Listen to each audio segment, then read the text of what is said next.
Salut à tous, aujourd'hui on se retrouve pour une nouvelle vidéo. Aujourd'hui on va traiter d'un sujet qui m'a souvent été demandé, c'est concernant l'intégration en tant qu'étranger au Japon. C'est-à-dire les interactions sociales qu'on peut avoir avec les Japonais, dans le milieu du travail ou tout simplement dans la vie en règle générale. On va mettre un peu de contexte dans tout ça pour savoir pourquoi est-ce que cette question est souvent posée par rapport au Japon. Ce qu'on peut noter au Japon, c'est que concernant les pays aux alentours et le reste du monde en règle générale, ils sont quand même dans une bulle assez fermée. Les gens ne voyagent pas tant que ça en dehors du Japon, ils n'ont pas beaucoup d'interactions avec des étrangers. Il faut voir quand même que la culture japonaise, elle est vraiment très particulière dans le monde entier. Ce qui fait que les Japonais ont plus souvent l'habitude de discuter avec des Japonais, en fait, tout simplement, qu'avec des étrangers. Vous verrez qu'en fait, au Japon, il y a beaucoup moins d'étrangers comparé à d'autres pays, par exemple comme en Europe. C'est un pays malgré tout très renfermé, qui s'est ouvert au monde il n'y a pas si longtemps que ça. Ce qui fait que voilà, on a une société qui est très renfermée sur elle-même. On peut du coup se demander si les Japonais ne restent pas un peu que entre eux et les étrangers que entre eux au Japon. Cette image en fait de séparation entre les étrangers et les Japonais, elle a été véhiculée principalement par des expatriés qui voilà, donnaient leur expérience, qui montraient que voilà, ils n'avaient pas l'impression d'être vraiment intégrés. Mais qu'est-ce qu'il en est maintenant vraiment? Parce que ça c'est ce qui vraiment se voyait à l'époque.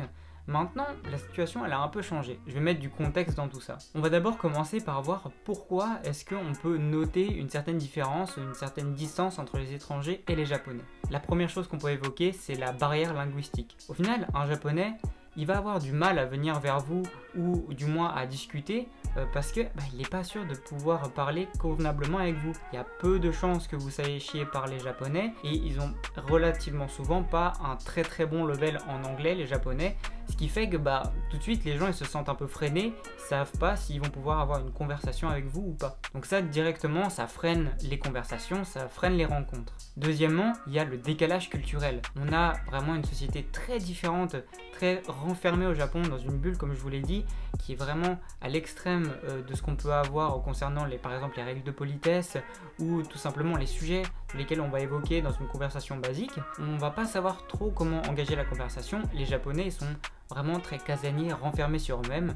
Ils vont pas avoir tout de suite envie de venir vers vous pour vous demander quelque chose ou commencer une conversation. Maintenant, on va voir ensemble quelle est la vraie réalité. Personnellement, quand je suis arrivé au Japon, j'ai pas senti vraiment une très grande barrière entre les Japonais que j'ai pu rencontrer. C'est-à-dire que dès que j'entamais une conversation, il y avait une réponse d'un côté, une question. Donc voilà, ça engageait une conversation banale qu'on pourrait avoir aussi en France. Par contre, comme je vous l'ai dit, au Japon, on démarre pas forcément avec les mêmes sujets dans une conversation. C'est une des différences qu'on va pouvoir noter, mais ça freine pas du tout un dialogue commun et voilà, très amical. En soi, dans le contexte social, si vous rencontrez des gens par exemple à l'extérieur, si vous êtes, je sais pas, dans un izakaya, qui est traditionnellement les bars japonais, vous pouvez rapidement avoir des interactions avec des Japonais en discutant, ils seront même très contents de voir des étrangers. Si vous parlez 2-3 mots de japonais ou même si vous parlez japonais, ils vont être ravis de discuter avec vous, notamment vraiment encore une fois j'insiste, dans le contexte où si vous voulez faire des rencontres dans des bars, les gens sont très souvent amenés à vouloir discuter et à être curieux par rapport à qui vous êtes, d'où vous venez. Donc concernant les discussions, les dialogues entre les étrangers et les Japonais, il n'y a pas vraiment de grande différence par rapport à en Europe, aux États-Unis, au reste du monde. Ce qui va être compliqué au Japon, c'est de construire une amitié solide. Quand je dis que c'est plus compliqué, ça ne veut absolument pas dire que ce n'est pas possible du tout. En l'occurrence, j'ai des amis japonais avec qui je peux passer du temps, donc qui sont vraiment devenus des amis. C'est pas du tout infaisable.